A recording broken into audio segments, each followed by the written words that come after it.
John Bush here to break down the recent article from NBC News about kratom. Whenever there's a big mainstream article or news report about kratom, I like to give my analysis and insight into it. It's a pretty big deal. A lot of people are being exposed to kratom.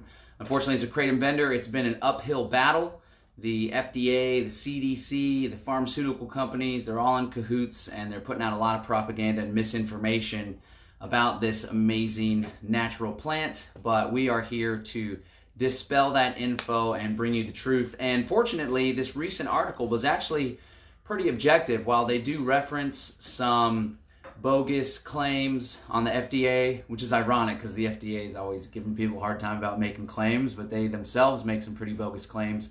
Overall, it's a pretty objective article, and I would say a newcomer, especially someone that's suffering from opioid addiction or chronic pain, reading this article, they could be turned on and maybe give kratom a try. Speaking of giving kratom a try, if you want to give kratom a try, we are offering a free ounce, that's right, a free ounce of green Mang Da, just like this right here, 28 grams, normally costs $15. We'll give it to you for free to try. I believe so much in this natural plant and how it helps so many people that I've already given away 735 free ounces of kratom. So you can go to freeounceofkratom.com, freeounceofkratom.com to give it a try. Just pay $5 shipping and handling, and we'll get it right to you. All right, let's get into this article. The title was, "What is kratom?" Good question. "The popular herbal supplement has caught flack from the FDA. Some advocates credit the supplement with getting them off opioids." That's the little subheadline, which is a pretty powerful and provocative subheadline, considering that the FDA has sent letters, warning letters to certain vendors because they've made claims. It's a big no-no to talk about how kratom helps people to overcome withdrawal symptoms, which is ironic because this country is experiencing a massive opioid crisis, and there's people that are dying daily, lots of people that are dying daily. And there's so many people in my own personal experience that I've spoken to anecdotally that have said kratom has really given them their lives, saved their lives even, in that it's helped them to overcome the withdrawal symptoms associated with opioids and opiates even, so they can kick a habit that they've been trying and trying. So it starts with someone named Bobby D. Bernardo. It says, Bobby D. Bernardo credits the herbal supplement kratom with getting him off heroin, oxycodone, and alcohol 6 years ago. That's a pretty hard trifecta there. "It saved my life," he said. "I could have died any day from a heroin overdose, and kratom gave me a new lease. It helped me to take away the pain of withdrawal."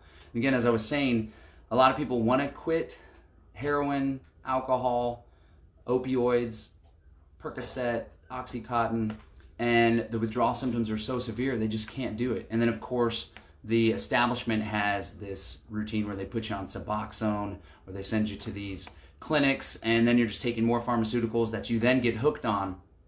Well, kratom helps a lot of people to minimize those withdrawal symptoms, so it makes the transition from addiction to sobriety a lot more comfortable, which I believe is the biggest hurdle. And here we have this NBC News article just leading off with that. So I credit the author, Chelsea Stahl, for doing that. It goes on to say he's just one of the millions of Americans, potentially upwards of 15 million, according to estimates from the American Kratom Association, to use kratom, a supplement made from the leaves of the Mitragynea speciosa tree native to Southeast Asia.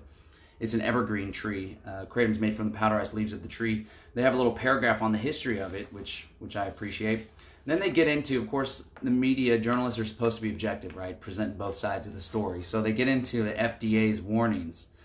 Ooh, thankfully, I take solace, right? I tell people about kratom, maybe they go home and Google it, and when you Google it, the stuff that pops up is little questions like, is kratom deadly?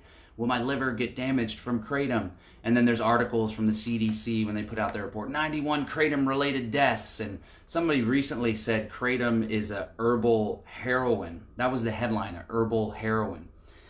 So we have our work cut out for us, and a lot of that stuff comes from the FDA. But thankfully, I was going to say, I take solace in the fact that there's so many people nowadays that no longer find the FDA or federal agencies to be credible, that there's people that it'll turn off, but a good base of people don't really care what the government has to say these days, and I appreciate that. So for the people that are going to take hook, line, and sinker the advice of their doctor, or they're going to see a press release put out by the FDA or the CDC, there's people that are going to just eat all that up. Those aren't the people that we're trying to reach here. We're trying to reach outside of the box thinkers that are looking to take their health into their own hands, and that's exactly what they can do with kratom.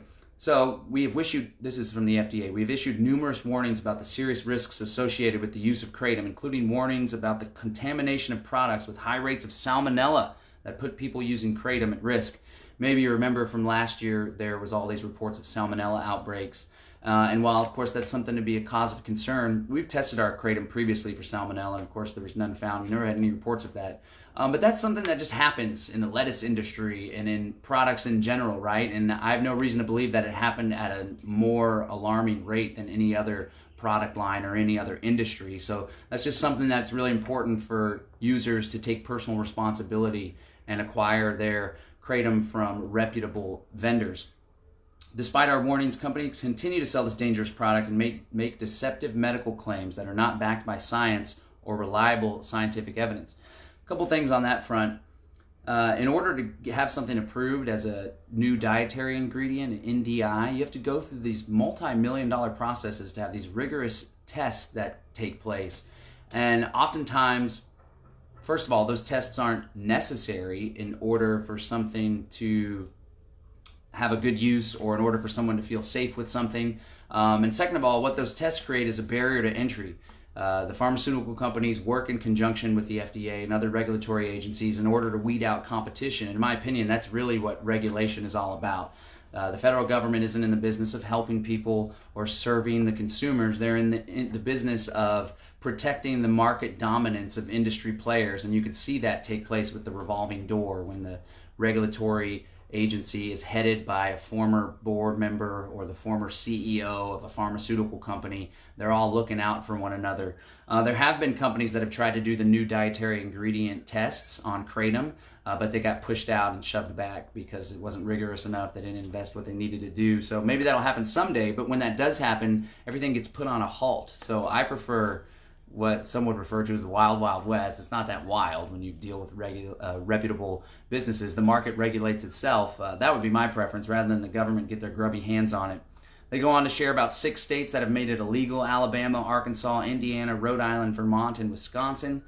And while those states have made it illegal, there's other states that have actually codified the legality of kratom through the Kratom Consumer Protection Act, Utah being one of those states.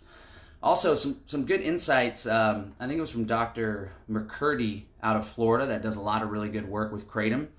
He shared that it's likely these legislators banned kratom at the same time that they were banning synthetic cannabinoids like spice, K2, right? These are synthetic chemically based plants that people take that are found at head shops and gas stations that actually do jack people up. And there's a big homeless epidemic, people taking these stuff, and you see them all tweaked out on the streets, right? So these ignorant regulators and legislators would go into the head shop and they'd see the K2 spice, which they know there were problems with, and they probably saw kratom right next to it, like, what is this stuff, this weird sketchy powder?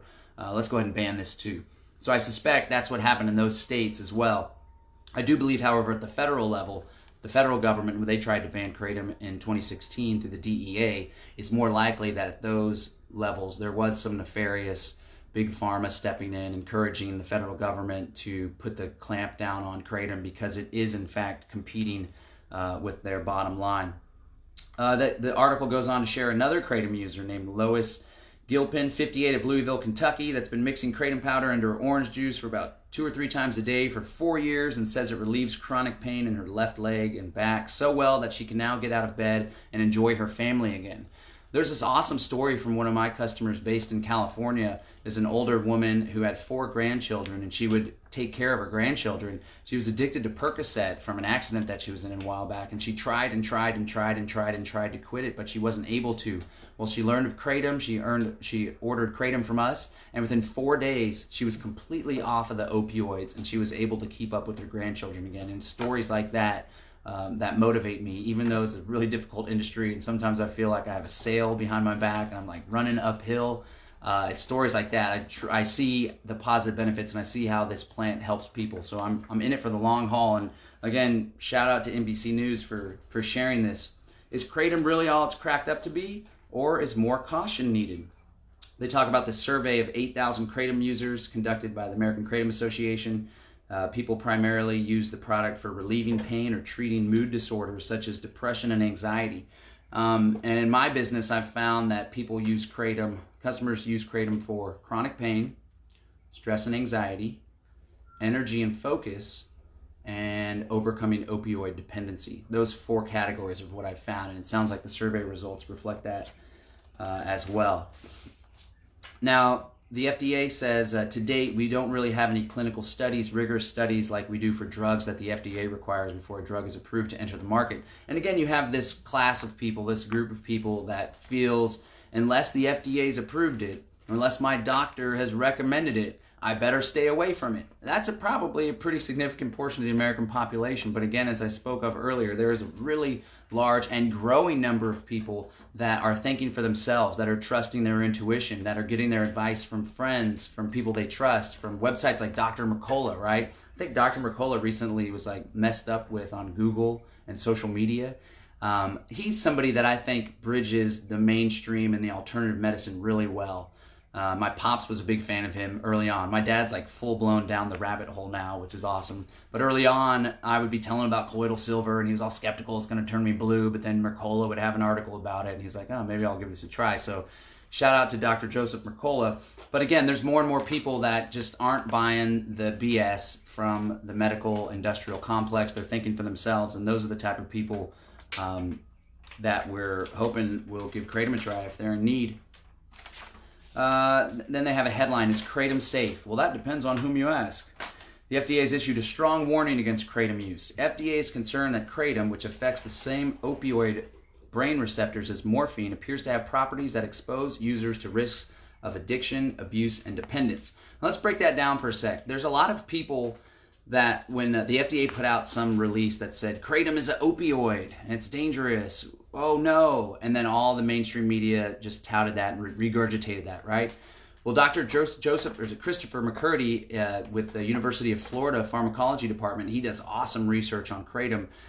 He said, I don't know why everyone was so shocked by that. It should come as no surprise. Kratom, in fact, is an opioid, right? If you define an opioid as those substances which interact with the body's opioid receptors, which primarily manage pain, then kratom is, in fact, an opioid. But here's why kratom is special, and it's a special opioid, and why it has so much medical promise compared to the pharmaceutical opioids. It doesn't have the same effect of respiratory depression as Percocet, Oxycontin, fentanyl do. That's basically your lungs just are so suppressed, they just stop working. That's the main actual cause, right? When someone dies oftentimes of an opioid overdose, it's because their lungs stopped working and they could no longer breathe. Kratom doesn't have that effect, and that's why it holds so much medical promise. That's why there's been pharmaceutical companies that have tried to patent kratom and turn it into a synthetic pharmaceutical, because it can provide those opioid benefits in that it relieves the pain, but it doesn't have the same risks associated. Let's also break down the topic of kratom being dependent and addicted to kratom. I've always said this in my videos that it's important to use kratom just like anything, even coffee, but to use kratom responsibly. There are people that were formerly addicted to heroin, formerly addicted to opioids, and they use kratom to overcome those withdrawal symptoms. Then they simply just pound the kratom and become dependent on kratom. Now, while this isn't ideal, this does demonstrate in large part an example of harm reduction, right? So it's far superior for someone to be dependent. If someone is to be dependent or addicted on something, it's much better to be addicted to a plant than it is to be addicted to an opioid or heroin, which can kill you. And I think that's a really important distinction. Now, I always give people advice in order to not develop a tolerance, which leads to the addiction and dependency and just pounding it. It's important that if someone is going to use kratom as a regular dietary additive, to take breaks, take regular breaks. Now, I'll say myself, just recently, I took kratom regularly for quite a long time, and I took a couple days off recently, and I had no physical withdrawal symptoms or no signs of any addiction or dependency in the least bit. The only thing that I could notice was that I was a little bit more tired, right? And so I have a really hectic life. I got 2 kiddos. I drive them to school, drive them to their mom back and forth a couple times a week. I run this business, try to spend some time with my lovely girlfriend. And I think the kratom helps me to manage all of that and to kind of go into super dad mode. And then the couple days that I didn't have the kratom, I was like, oh man, maybe I should take a nap, right? That's the only experience that I had. Now, mind you, I do have some customers that will order a half kilo or a kilo a month or even more often, and they're taking a lot of kratom. And if someone's taking like an ounce of kratom a day, which is this equivalent right here, which is something that would normally last maybe the average consumer about 2 weeks, 10 to 20 days or so. If you're taking that much kratom, your body's most likely going to become physically dependent on it, and you may experience withdrawal symptoms, tremors, chills, headache, nausea. Now, mind you, this is the same thing that many people experience when they become dependent on caffeine or coffee, right?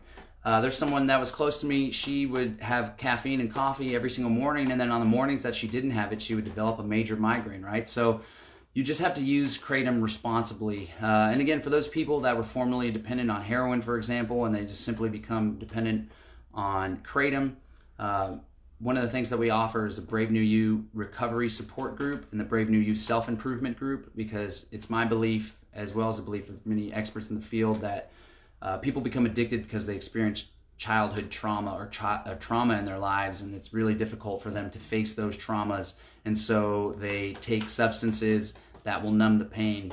And I've never taken heroin, but I don't think kratom numbs the pain like heroin does, but kratom does help to kind of take the edge off and ease the stress and anxiety and put you in a more positive mindset. So it's always important for people to try to strike the root and to deal with those root issues, to face that trauma, to heal from that trauma.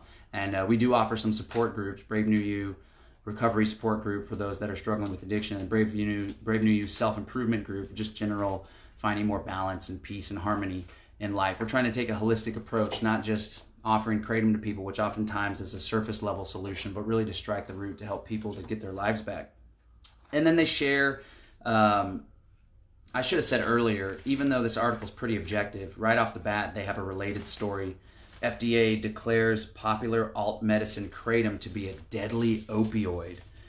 Man. And then they have a link from good old Scott Gottlieb. If you're in the kratom movement, then you're familiar with this guy. Kratom is an opioid. FDA continues to be deeply concerned that widespread recreational use is contributing to the opioid addiction crisis.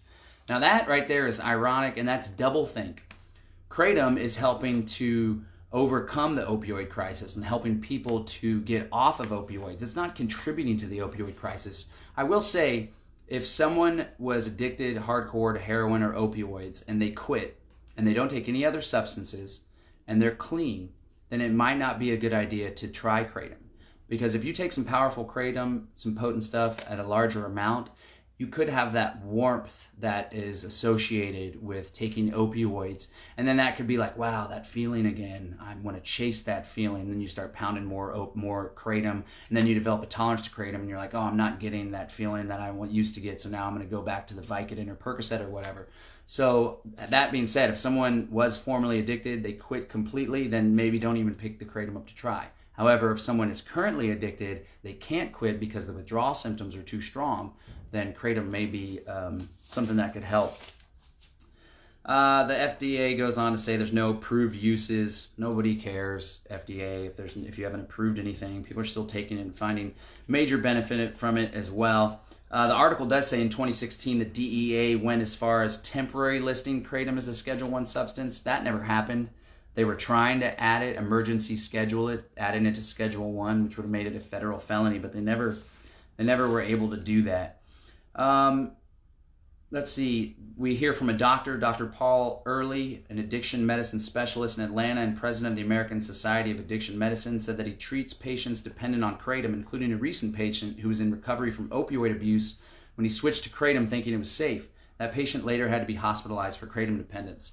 So again, I believe this is a good article for kratom. It does bring up some things that maybe kratom vendors and kratom supporters don't want to talk about. But yes, if you're pounding kratom, you can become addicted or dependent on kratom. So it's absolutely critical that people use kratom responsibly, just like any other substance that they would take to benefit their lives. Okay, to finish the article, they talk about some of these stories. So at the beginning, the first half of this article is more positive because they share some anecdotal evidence of some people that have really benefited from kratom. Then they get into some just parroting basically some of the propaganda that came out in the past. However, what I do appreciate is that they point out some really critical flaws in some of the propaganda. Other mainstream news articles, whenever the CDC, for example, came out and said that 91 people have died from kratom-related deaths, they just touted that. They didn't think critically. The journalists were lazy. Or they had, a certain negative intent. But they say one study was the journal Clinical Toxicology found that between 2011 and 2017, more than 1,800 calls involving kratom were placed to U.S. poison control centers. This was probably about 3 to 5 months ago. We did a little video report on it as well. The most common complaints were agitation, irritability, and rapid heartbeat, followed by nausea, drowsiness, vomiting, confusion, and high blood pressure. This is why I always caution people that are taking kratom for the first time. Again, if you want to try it out, you can go to freeounceofkratom.com, freeounceofkratom.com, pay $5 shipping and handling, and I'll send you an ounce of green Mangda, our most popular strain. I always encourage people that are taking it for the first time to take a very small amount, maybe half a teaspoon or a quarter teaspoon, depending on your body size. I personally take 2 larger sized teaspoons, but I take it regularly, right? So if it's your very first time, take a very small amount and do it on a full stomach. Other places on the internet will tell you to take it on an empty stomach. I don't think that's a good idea if you're a first-time user. Some people, it's very rare, but some people, the first time they take it, they do experience a little irritability or nausea, or it just makes them feel a little weird. So to overcome that, take a very, very, very small amount your first time on a full stomach, and hopefully that'll minimize the chances that you feel funny from it. So those are just some minor weird things, but the article says there were also some reports of serious complications such as seizures, respiratory problems, coma, and in 11 instances, deaths. Now, thankfully, they point out 9 of the deaths involved other drugs such as cocaine, fentanyl, and alcohol, but 2 cases were attributed to kratom only. Now, in those 2 cases, we don't know exactly what was going on. Perhaps the person had heart problems. Perhaps they were elderly. There was stories whenever the FDA put out nonsense about kratom deaths. It was like 47 deaths. And one of the people that they reported died from kratom. He had kratom in his system, but he also like jumped off a roof or fell off a roof. Another guy was shot, and they used that as a kratom-related death. So you can see how bogus it is. But again, I appreciate this article. Another report from the Center for Disease Control and Prevention looked at more than 27,000 drug overdoses entered into a multi-state database between July 2016 and December 2017 and found that 91 Americans died from overdoses involving kratom. And again, this is the good, honest journalism here. Most of the cases involved multi-drug use, including fentanyl, heroin, and benzodiazepines. But in 7 cases, kratom was the only compound revealed in post-mortem testing. Now get this, and again, this is what most mainstream articles will not say. The researchers, however, noted that the presence of additional substances cannot be ruled out. I also want to point out something too. In all of these instances, it's highly likely that there was another leading cause of death, and the person just happened to have kratom in their system. But let's take a stretch, for example, and let's say that 7 people did die from kratom, or 2 of these people did die from kratom. That was from July 2016 to December 2017. 7 people only having kratom. 7 people dying from kratom in the course of a year, over a year. Compare that to the exorbitant number of people that are dying every single day from heroin and opioid addiction. And let's take it back to the FDA. Well, kratom doesn't have any approved uses, and it hasn't been approved, and there hasn't been clinical trials and clinical studies. Well, there has been those types of tests and studies on fentanyl and on Oxycontin, and people are dying all the time. So what's the use of your freaking test if it's still going to kill people all the time? Meanwhile, people aren't dying from kratom like that. But even if people were dying, even if these 7 instances where people took too much kratom and they died, compare that 7 over the course of over a year to the number of people that have died from fentanyl or Oxycontin. And again, kratom is a wonderful example of harm reduction. And again, the medical benefits, because kratom is an opioid. Yes, it interacts with the body's opioid receptors, making it effective at combating pain. It has an analgesic effect, which is the scientific term. It doesn't cause the respiratory depression that other ones do. And this precisely is why it's such a threat to the pharmaceutical companies, and why we found pharmaceutical companies in the past that have tried to patent kratom and turn it into a chemical so they could profit from it. What's ahead for kratom?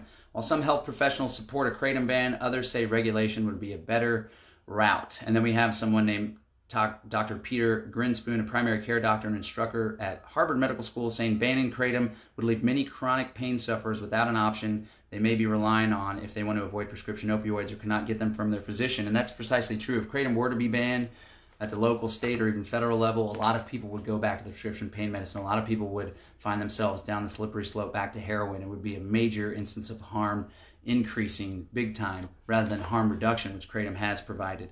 Finally, they end off on what I would say is a positive note. If you buy kratom, well, if you buy kratom, you don't know what you're getting. Are you really getting a gram of kratom, or are you getting a gram of whatever is in the capsule and the powder that they're calling kratom?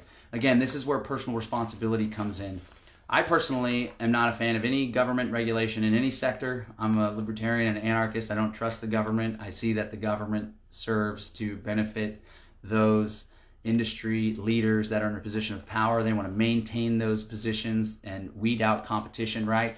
But the market can regulate itself, and it's up to you, the consumer, to do the research and take the personal responsibility necessary to ensure that you are doing business with a reputable kratom vendor or a reputable supplement vendor or anything that you are going to be putting in your body. It's up to us to be responsible, to be wise, and to shop with vendors that have been in business for a while, to shop with vendors that do testing, to shop with vendors that are on the up and up.